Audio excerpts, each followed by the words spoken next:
So, first, let me tell you why we chose Would You Harbor Me by Sweet Honey in the Rock as a musical meditation today. Whenever I hear it, it reminds me of the movie that the title of this sermon is based on. That movie is Weapons of the Spirit, and it was written, produced, and directed by a man named Pierre Sauvage. He was born in 1944 in a small farming village in the south of France called Le Chambon-sur-Lignon. The small village and the area surrounding it doubled in size during the Nazi occupation of France. Its Protestant residents collectively chose to harbor every Jew that came to their doors over a 4-year period.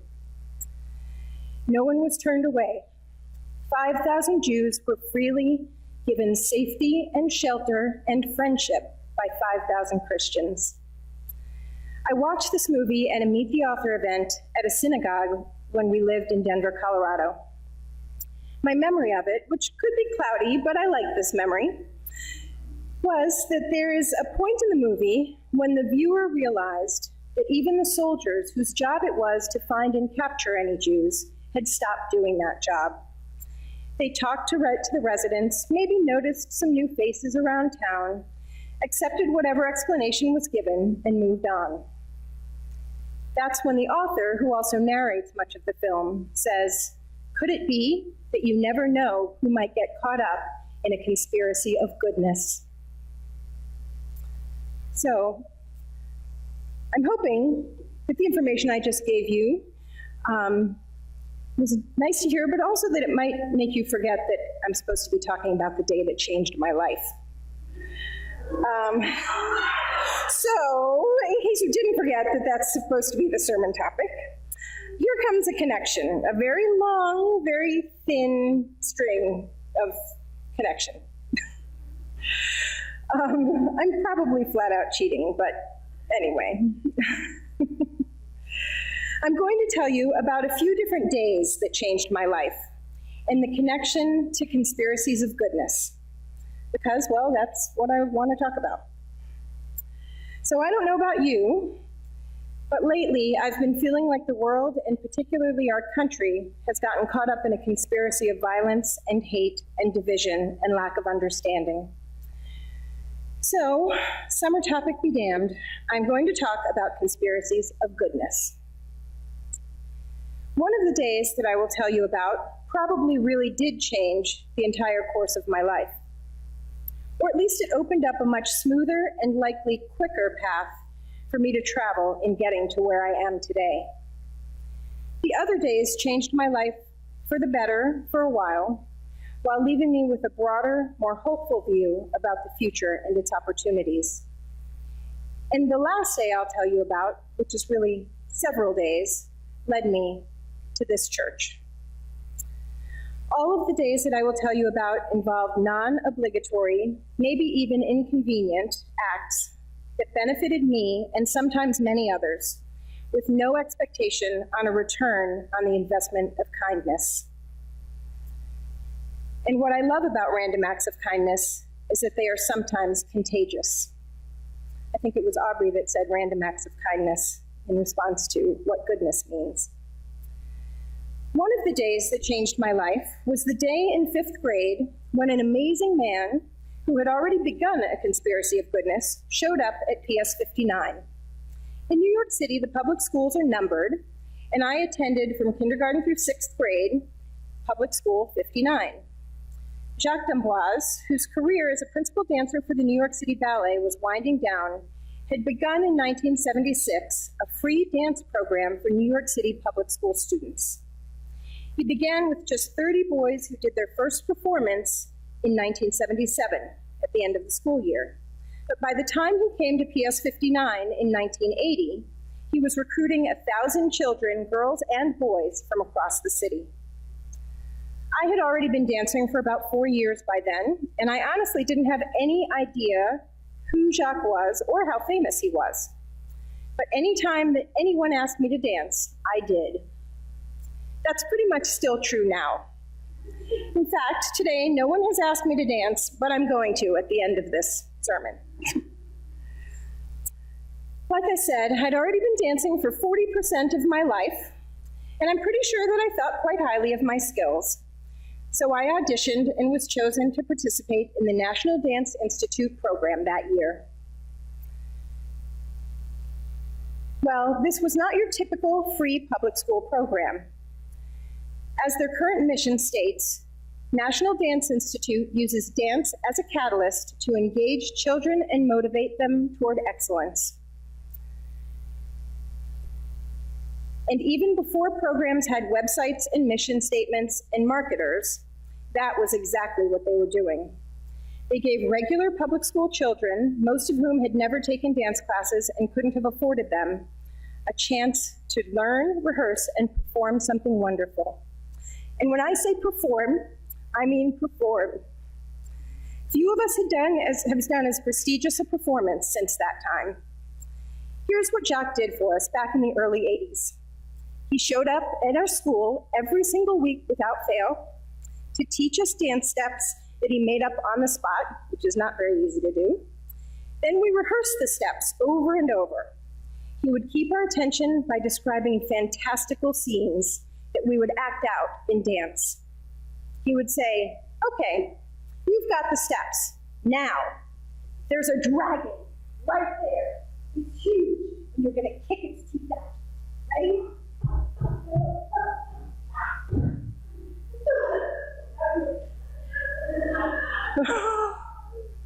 That was pretty much how many of our rehearsals went. He was always hysterically loving and repetitively strict, but boy did it pay off. At the end of the school year, Jacques rented out the Felt Forum at Madison Square Garden. And he asked friends who asked friends who asked friends to join him in creating our show. It was titled The Event of the Year. Every year it was titled The Event of the Year. And who cares that Broadway and its theatrical splendor were just a few blocks away?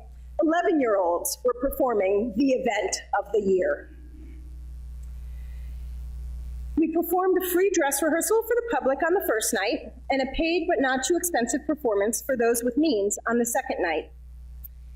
And because you never know who might get caught up in a conspiracy of goodness, the show was narrated by Kevin Kline and Mary Tyler Moore in 1982. And we had dancers from New York City Ballet, and Judy Collins sang all of the original songs. And with us were also a group of New York City police officers who had started the year before and joined us that year.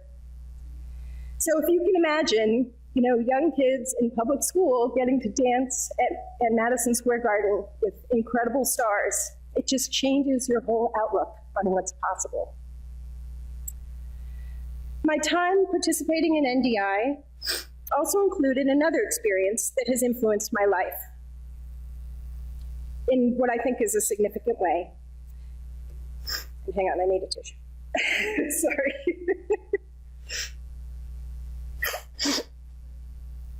Jacques is I think he's around 75 now, and there are programs all over the country now. So another part of this experience, because I did have more dance training than some of the other kids, I got to be among a select group of kids who met on Saturday mornings. And we rehearsed and performed extra dances at the event of the year. Jacques' son, Christopher, who's a beautiful dancer in his own right, had written a song called If She Were My Girl, and I got to dance as the girl with about 30 deaf boys dancing with me in pursuit. I got to know them a little bit, and we communicated as best we could, and at age 11, my mind was open to the idea that deaf people could dance. I can't say that I had ever thought about it one way or the other before that, but I imagine that before 1980, if someone had asked me whether deaf children could dance, I might have been unsure, or I might have said no, but I would have been wrong. Instead, I got to see them dance, and we danced together and worked hard together, and we trusted each other. At the end of If She Were My Girl, two of the oldest, tallest deaf boys lifted me high in the air on just the right beat of the music, holding one of my legs each holding one of my legs by just an ankle and a knee. And I stayed up there for a few counts and did something fancy with my arms. And then we all planted our feet back firmly on the ground and took a bow. In my late 20s, I learned sign language and had the opportunity to learn more about deaf culture and to help run a deaf counseling program in Denver. Another day that changed my life came in 1983. By that time, I'd been dancing for over half of my life. It was a really long time. And I knew that I loved it. I was attending a good dance school with good friends, and one afternoon at my friend's house, I overheard a conversation between her mother and the director of a performing arts camp in Lenox, Massachusetts.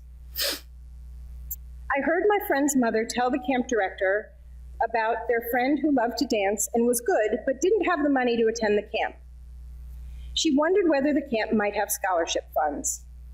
Well, the next thing I knew, I had auditioned and received a scholarship from Belvoir Terrace Performing Arts Camp. And every summer for the next 4 years, I spent 6 weeks taking 6 full days per week of dance, acting, and musical theater. I learned new types of dance, and the intensive program moved my dance skills quite literally forward by leaps and bounds. I made many new friends, and the teachers became mentors for me within the performing arts. And my friends' parents made sure to drive my mom up with them to Lenox, Massachusetts twice each summer, so that she could visit me on Visitor's Day and come to our end of the summer dance night performances. My mom would have had no way to get there without their generosity. Years later, I found out that I was the first scholarship student at Belvoir Terrace, which now has a scholarship fund, so you really never know who might get caught up in a conspiracy of goodness. Now, the day that really changed the course of my life was sometime in the winter of 1982, when I happened into a budding conspiracy of goodness. In reality, it was probably further along, more developed than I realized at the time, but it has certainly come a long, long way even since then. I was in 6th grade in 1982, and I had been accepted at Hunter College High School to begin my 7th grade year. To enter 7th grade there, you have to take a test and score within a certain top percentage in the city, and then you get to go there from 7th to 12th grade. It's a wonderful public school.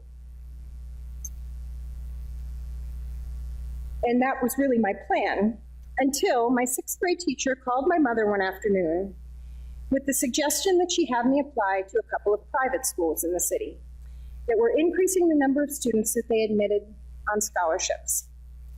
My mom, who knew very little about the American educational system and even less about the details and nuances of the private school or higher education systems, boldly agreed to have me take the private school entrance exams and then took me to interviews at 2 or 3 schools.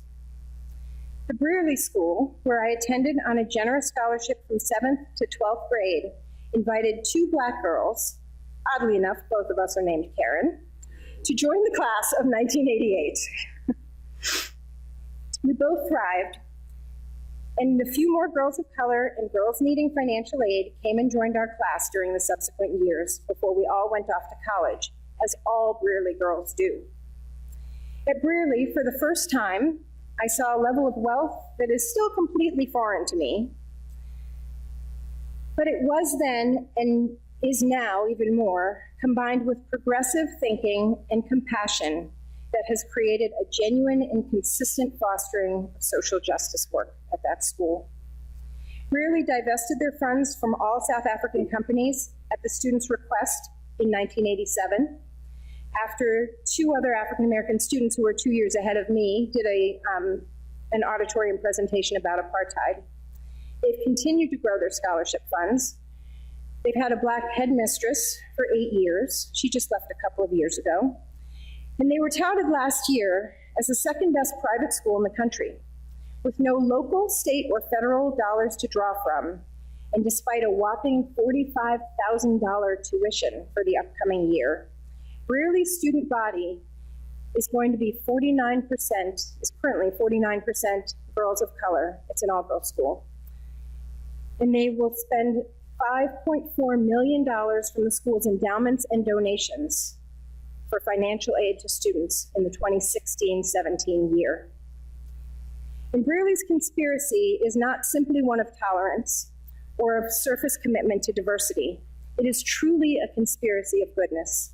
In the early 90s, when a scholarship student's single mother died of AIDS, the school paid her rent for the remainder of her time at Brearley so that she and her younger siblings could stay in their apartment.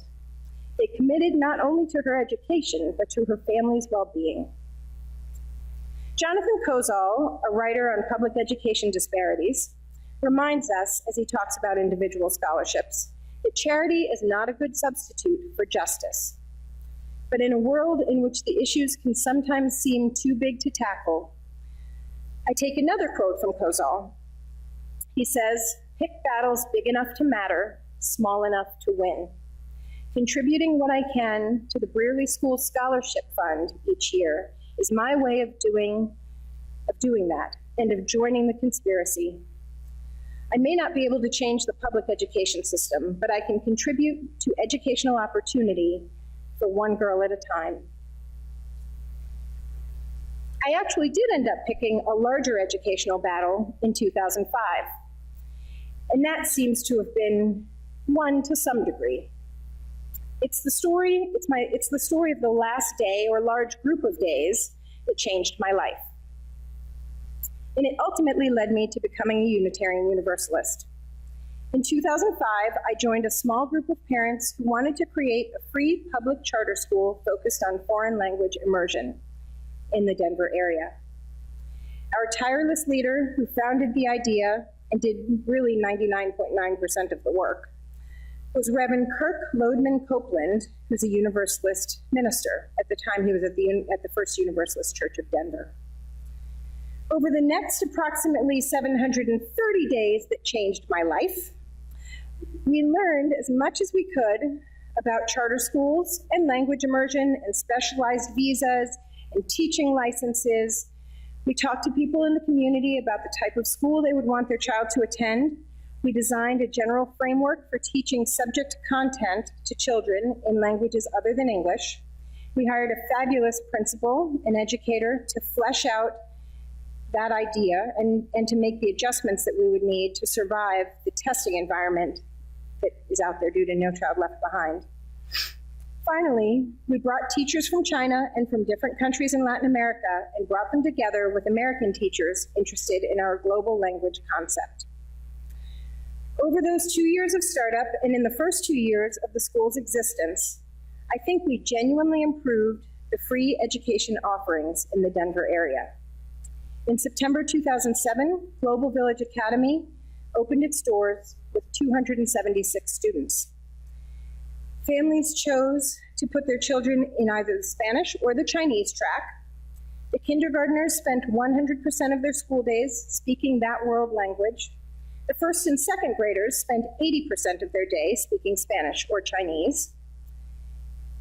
And in 3rd through 8th grade, the students learned math and science in Chinese or Spanish, and then did humanities and English literature, things like that, in English. There are 5 Global Village locations now in 5 different Denver metro areas. Not surprisingly, it was a UU minister who started with a smaller act of kindness with 2 adopted Chinese daughters, and then got caught up in a conspiracy of goodness. And when I left Denver to come here, I asked him about the UU faith, and I asked him for church recommendations, and that's what led me here, which really has changed my life for the better. So I will end by just saying that I have loved the way that conspiracies of goodness lately seem to pop up all over social media. There's some other things that pop up too on social media, and I'm going to be ignoring those for quite a while.